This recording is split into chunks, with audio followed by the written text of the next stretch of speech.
What's up, guys? Welcome to Daily Dose of Reddit. This is your host, Zach, and today's subreddit is r/BlackholeRevenge. Alright, the story's called Pro-Divorce. A throwaway, as this might not make me very popular, even in Pro-Revenge, this is a cross post. This all happened to me a few years ago. I told a friend the story of my divorce and I was told to share. Started a few years ago. I thought we were happy. We were your usual suburban professional couple, financially secure, healthy, good sex life, 2 kids, 14 female and 9 male at the time. I thought we had a healthy social life. We were going through one of your typical married couple rough patches. Both of us were working long hours, not spending enough time together. We were going through some developmental problems with my son, and tensions in the house were running a little high. I noticed that she was spending a lot more time on her phone texting with her girlfriends. I didn't think much of it. I started making a much more concerted effort to get out of work when I could. But over the course of a few weeks, the gulf just kept getting wider. I ended up accidentally finding some messages when I charged up an old iPad for my son to use. Her Facebook Messenger was still logged in, and there were a lot of highly questionable messages with a guy from her hometown who I will call Jim Bob Cooter.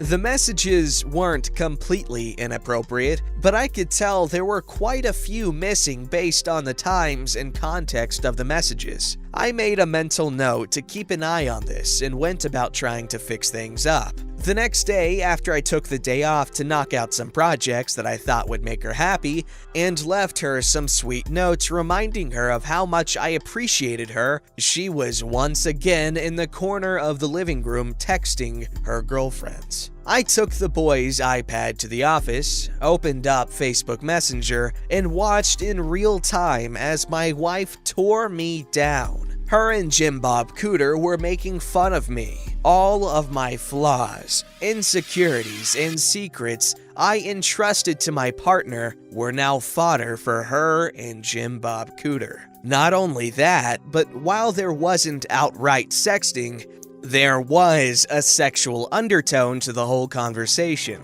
especially when she was bashing my performance in the sack. I managed to take some screenshots, but missed a good bit of the messages because as the conversation was unfolding, she was deleting them. I wasn't emotionally capable of confronting her. I stayed in the office until she was asleep and had a couple of drinks. I took off the next day and spent some time soul-searching, drinking, and trying to figure out what to do. The wife came home and wanted to know what was wrong, and I just copped out and told her I had a bad day. A couple of minutes later, I was watching the iPad as the train wreck kept unfolding. So began a couple solid weeks of taking screenshots, drinking, and detaching myself from the relationship. I knew there was no going back from this. The messages were now overtly sexual, with my wife completely into it, and Jim Bob Cooter was sprinkling in I love yous. I consulted a lawyer and got my options and started moving forward. Here's where everything got absolutely surreal. Watching the messages, I found out Jim Bob Cooter was coming to town to spend a weekend of quality time with my wife in a pretty nice hotel. I was missing a good bit of the info. They must have had a phone conversation about it at some point, but I was able to infer enough to get the when and where. Sure as crap, the next day, the wife is buttering me up and wanting to take a spa weekend with the girls to relax, and when she gets back, we can really focus on our marriage. I go with it all the way. It's the greatest idea she's ever had, and I'll do anything to get us back on track. I get with the lawyer and have him draft a strong separation agreement stating that she would move out, she would get weekend visitation, no child support in the interim until the divorce is final. After all this, most of my feelings for her are completely gone, and I'm just seething with anger like I've never felt before. D-Day arrives. I take the day off work, I withdraw half of any money in any accounts we are joint on, leave her half alone. I had already redirected my paycheck to a new bank. I close our money market account and get a cashier's check for her half and deposit my half in my new account. I stop at Office Max and print out about 75 pages of Facebook Messenger screenshots, and I kill time because I don't want to be at home. She texts me that she's taking off and that she loves me. I tell her to have fun. I show up at the hotel at about 8:30 and call my wife's phone from the lobby. It goes straight to voicemail. They are probably already at it. Whatever. I walk up to the front desk and ask if I can use the phone to be connected with Jim Bob Cooter's room.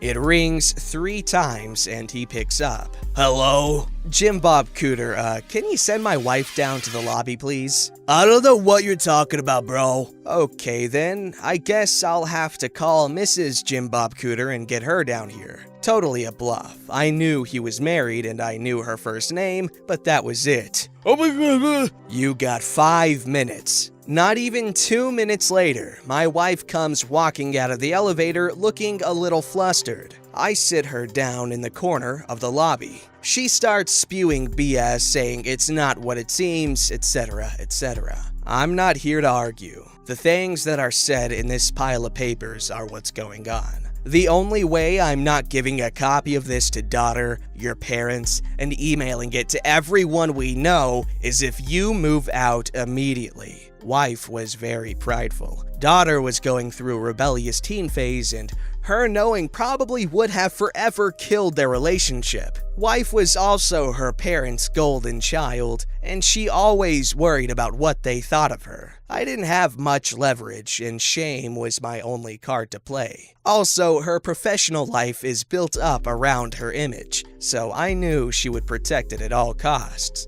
I can't believe this.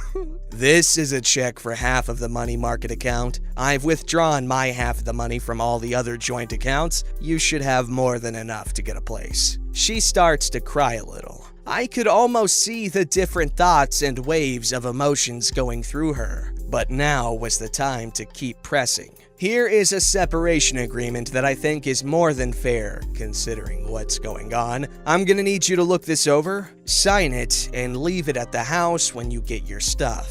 Do you want to look through these screenshots? No. Okay, go have fun with Jim Bob Cooter. Do not come back to the house or I'm going to send this, I hold up the ream of screenshots, to everyone. I bounce out of the lobby and I can hear her start to have a breakdown. I get to the car, drive off to a parking lot, and have my own crying rage fit. Previously, I would have cried in front of her and yelled and whatnot, but I managed to get my crap together enough to pull it off.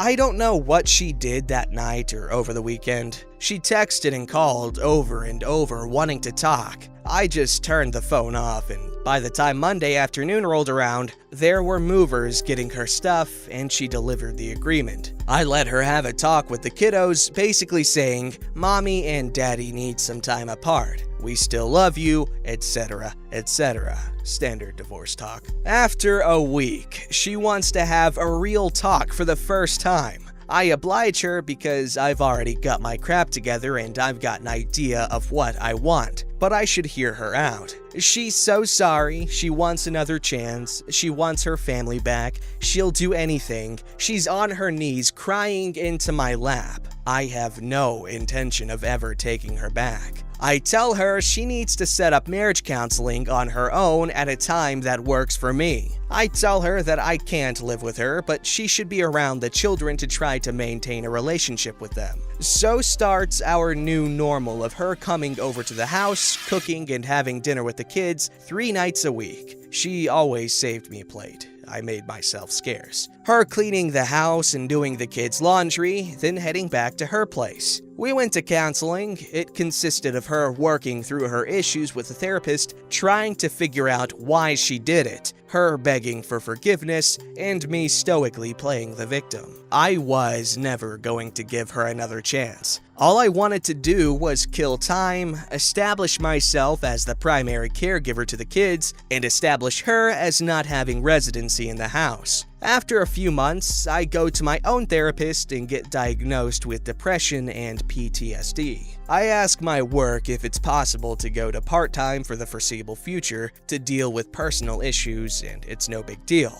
After 6 months of therapy, I told her that I couldn't forgive her right now, and that I wanted an amicable divorce, but she is still the love of my life, and maybe someday we could give it another try. She was devastated, but agreed to the divorce if I promised to try again someday. Once the divorce was filed, I needed the kids to want to stay with me. I left a Google search for how to survive your wife's infidelity up on the shared PC at home, and I left some printed out infidelity articles not so hidden in the kitchen. My daughter found them and came to me crying. I told her she wasn't supposed to find those, that mom made a mistake, that mom still loves her, and that I would always be here for her. My daughter, who used to hold my wife in such high regard, now wouldn't talk to her without screaming, and it crushed her. Not surprisingly, when the court needed statements from the kids a few months later, little brother followed big sister's lead and they both wanted to stay with dad in the house they grew up in. When the divorce was finalized, I got the house, had to buy out some of her equity, but that's okay. I got primary custody of the kids.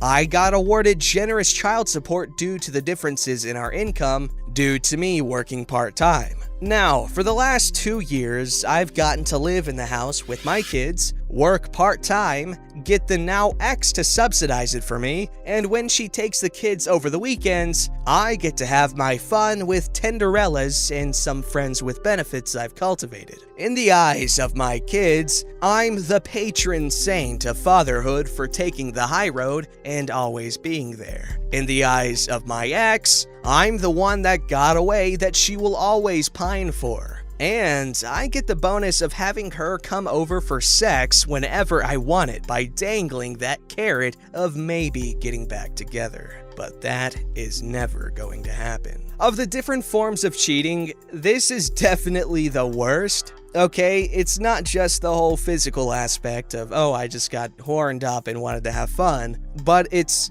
emotional, and she talks crap about him and uses stuff said in confidence against him. That's the worst kind. At least he's got something good going on for him now.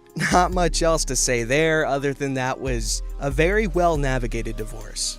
Alright, since we read a story from BlackholeRevenge, I figured we might want to brighten it up with some wholesomeness sprinkled in. That's right, these last 2 stories are going to be happy stories that will cause you happiness. And the first one's called First Real Christmas. My daughters came to live with us in late November 2004 from a crappy foster care situation and living in a van with their drug-addled prostitute biological mom before that. Things were still very new to them. They were still adjusting to their new home and were amazed at the simple things like eating, playing with toys that belonged to them, and having nice clothes to wear. When the Christmas tree went up, they didn't have any idea what it was. They thought it was pretty and enjoyed decorating it and looking at it, but other than that, no clue. When we talked about Santa, they were clueless about that as well. They couldn't believe that such a thing was possible. They were 4 and 5 years old at this point and had never experienced a Christmas of any consequence. We took them to the nice mall for a visit to Santa. They asked, "Dad, that man really brings us presents?" Of course, I explained and told them the whole ordeal. I was really bothered by the fact that they came from a foster home and never got a single present, a tree, or any of the traditions associated with it. When we picked up the girls from the foster home, the foster mom didn't give us anything except a bag of men's tube socks. No toys, dolls, nothing. Gradually, stacks of presents gathered under the tree, and on Christmas Eve, we put out milk and cookies for Santa. They were very skeptical about the whole ordeal and were questioning the whole down the chimney thing and trying to find holes in my story. We were listening to Christmas music and reading stories, and they kept running to the front window. I thought they were looking for Santa. Finally, I said, "Santa won't come till later, after you're asleep." The girls said, "No, Dad, we're looking for the policemen. They always come get us at Christmas." Sad. Anyway, when the girls went to sleep, I put on my big work boots, stomped them around the fireplace, and left dirty boot prints on the white carpet leading to the cookies, took a bite, drank some milk, put out the Santa presents, and went to sleep. The next morning, about 8 a.m., I heard a tremendous squealing and laughing. They dragged me downstairs to show me the footprints in the half-eaten cookie. He's real! He's real! They didn't care about the presents at all. They were caught up in the magic, and that was fine with me. I just love wholesome Christmas stories. I love Christmas in general. All throughout the year, I listen to Christmas music because Christmas music is so good. And this story is so good, and that's sweet, and you should be proud because you gave them something special to remember. This story's called 55 Years of Regret is About to Disappear. I found a men's class ring while metal detecting with my sons. The ring is from a local university and dated 1965 with initials engraved inside the band. I posted about this ring on a Facebook page dedicated to lost class rings around 7 a.m. in the morning. A member of the group researched the JCU yearbook to find his name and then used a People Finder site to get a phone number and messaged me by 7:30. I waited until 8 o'clock to call. A gentleman answered the phone and I asked for him by name. "This is he." "Hi, my name is Mike Gibson, and this may sound a little weird, but I was out metal detecting with my boys this weekend around the Chagrin River and found a class ring." I heard a slight gasp. "I remember exactly where I lost it. We were climbing the rocks along the river." I heard joy and disbelief in his voice. I then began to realize this was real. He went on to tell me that he didn't come from a rich family, so the $80 he'd spent on the ring was a lot of money. He did not have the ring very long before losing it. "It is something that I've regretted my whole life," he said. So much so that he bought a replacement ring about 10 years ago. Now I am beginning to realize the opportunity to teach our kids an important life lesson that they will never forget. I asked him if he would mind coming to our house for dinner to get the ring and tell us his story. He agrees immediately. "That would be great. I would love to meet your kids and tell them my story." So now we have a set date for our dinner, on Saturday, March 7th. That's the next time we have all of our kids together. Do you mind waiting until then? "I've waited 55 years. Another week won't kill me." Stay tuned. And there's no update. I'm assuming he forgot or something. Regardless, that is a very happy story and very cool. I've always wanted to do metal detecting and stuff because you can find some cool junk. And who knows, you might find something sentimental and be able to return it to their original owners, and that would be really cool. Don't forget to like, subscribe, and hit that bell to never miss an episode.